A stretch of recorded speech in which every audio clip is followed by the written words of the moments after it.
Selamat datang untuk yang suatu saat mampir karena tersesat.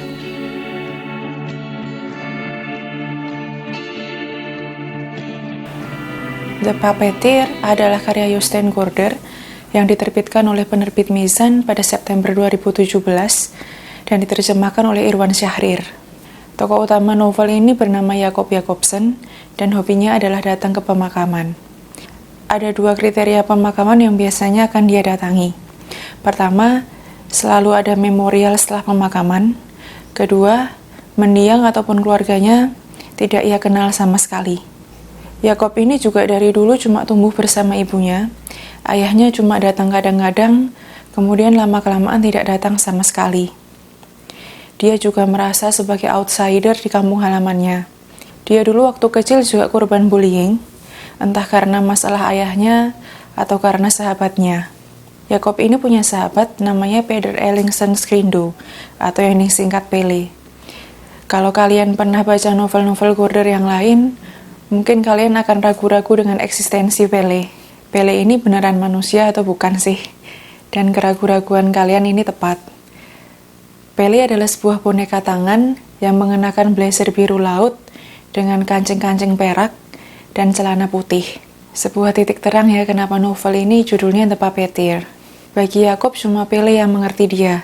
Dengan Pele jugalah Jacob bisa bertukar pikiran dari hal-hal yang mengganggu dia sampai hal-hal yang paling dia sukai, yaitu rumpun bahasa Indo-Eropa. Pele itu Jacob, tapi di sisi lain Pele juga berbeda dengan Jacob. Karena Pele lebih jujur, lebih terang-terangan. Tapi nggak semua orang bisa menerima Pele. Teman-teman masa kecilnya dulu sering ngejekin dia. Karena Jacob dianggap aneh. Cowok kok main boneka? Mantan istrinya juga menceraikan dia karena mengetahui keberadaan Pele yang selama ini disembunyikan oleh Jacob. Hanya sedikit orang yang mampu menerima Pele, dan sedikit orang itu termasuk Agnes, wanita yang ditemui Jacob dalam acara memorial Grete Cecilie. Seperti biasanya, sebenarnya Jacob itu nggak kenal siapa Grete Cecilie. Jadi waktu acara memorial, dia mulai mengarang kedekatannya dengan Grete Cecilie, yaitu mereka pernah berjalan bersama melalui lembah spektakuler sampai ke Fassbitchi. Sampai kaki mereka lecet dan baju mereka basah karena keringat. Dan mereka yang berdialog tentang eksistensi manusia. Agnes ini sendiri adalah ternyata adik Grete Cecilie. Agnes yang ternyata adalah adik Grete Cecilie ini tidak menyela ataupun mengoreksi cerita Jacob sampai cerita karangannya itu selesai. Kemudian baru Agnes bilang kalau ternyata Grete Cecilie itu sudah lumpuh dari umur 7 tahun. Ketahuan bohong dia. Agnes ini adalah satu-satunya orang yang mampu membuat Jacob malu, entah karena hobinya atau karena dia sering mengarang cerita. Agnes jugalah yang mampu membuat Jacob merenungkan datang ke pemakaman sebagai hobinya. Kalau kalian pernah baca novel Gaarder yang lain, mungkin kalian gak asing dengan surat sebagai medianya.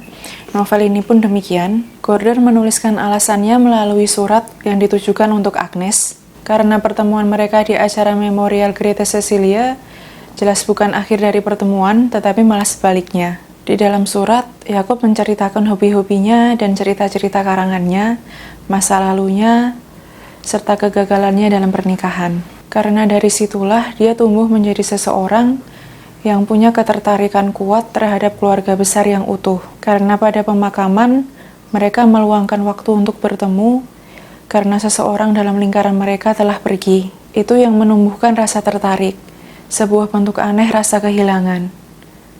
Jacob dengan enggan mengatakan itu sebagai kerinduan. Konsep keluarga besar itu jugalah yang membuatnya tertarik untuk mempelajari rumpun bahasa Indo-Eropa dan menjadikannya seorang ahli bahasa. Karena cuma rumpun bahasa Indo-Eropa lah keluarga besar yang dia punya. Jacob tidak punya orang tua, anak, cucu, ataupun saudara yang masih hidup. Tapi dia punya kata-kata yang hidup di mulutnya. Ada banyak rumpun bahasa Indo-Eropa yang dijabarkan di novel ini. Aku mencontohkan 3 yang aku suka. Yang pertama, Gardel adalah sebuah nama dari Gotland yang sudah lama dan masih banyak dipakai di pulau itu. Di pertengahan 1700-an, pendeta Lars Berthold Holgren mengambil nama ini dari nama paroki Garde atau Garda yang artinya tempat yang dipagari. Nama-nama itu termasuk juga nama keluarga Norwegia Gaarder. Secara etimologis berhubungan dengan kata Norwegia Gord dan Giare kata Jerman garden, kata Prancis jardin, dan Spanyol jardin, kata Italia giardino, dan kata Inggris garden, atau bahkan yard, seperti dalam kata courtyard. Keduanya kemungkinan berasal dari kata Indo-Eropa yang sama, ger, yang artinya mencakup atau terpagari.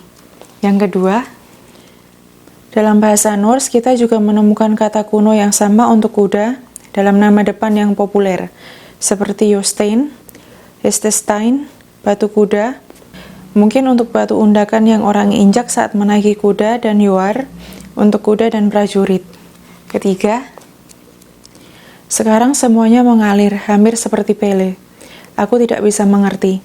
Menyeret sebuah koper rood merah dari kata rumpun Jerman rauda, yang dalam bahasa Jerman menjadi rot, dan bahasa Inggris red, dari bahasa Indo-Eropa rut, bahasa Sanskerta rudira, bahasa Yunani erythros, dan bahasa Latin ruber, yang diserap menjadi kata rubin atau batu rubi. Tapi banyaknya rumpun bahasa Indo-Eropa yang dijabarkan di novel ini mungkin bisa menjadi kekurangan untuk pembaca yang tidak peduli atau tidak tertarik dengan itu, karena mengutip kata Yakob, itu bukan bagian dari keluarga. Mungkin banyaknya bahasa Indo-Eropa yang dijabarkan bisa menghambat proses membaca kalian. Tapi kalaupun kalian skip atau kalian baca cepat bagian itu, aku rasa kalian tetap bisa mengerti alur ceritanya. Novel ini alurnya maju, akan ada flashback cuma pada bagian surat. Endingnya sendiri ya heartwarming lah. Tidak ada unsur-unsur romansa yang dipaksakan. Kalau sampai Agnes itu jatuh cinta apapun alasannya, aku yakin itu malah akan jadi aneh. Karena kesan pertama Agnes terhadap Yakob itu adalah dia seorang pembual. Dalam novel ini juga tidak ada plot twist yang bikin kaget. Semua pertanyaan kayak siapa Jakob Jakobsen, kenapa hobinya datang ke pemakaman orang yang tidak dia kenal, apa arti keluarga buat dia, semua bisa terjawab. Untuk menjawab pertanyaan-pertanyaan itu, aku bisa bilang kalau novel ini rapi. Untuk yang sudah pernah baca novel ini, bagaimana pendapat kalian? Atau ada yang tertarik untuk bacaan The Puppeteer karya Jostein Gaarder ini? Kolom komentar selalu terbuka. Oke, terima kasih sudah menonton sampai akhir. Sampai bertemu kembali di hari Senin.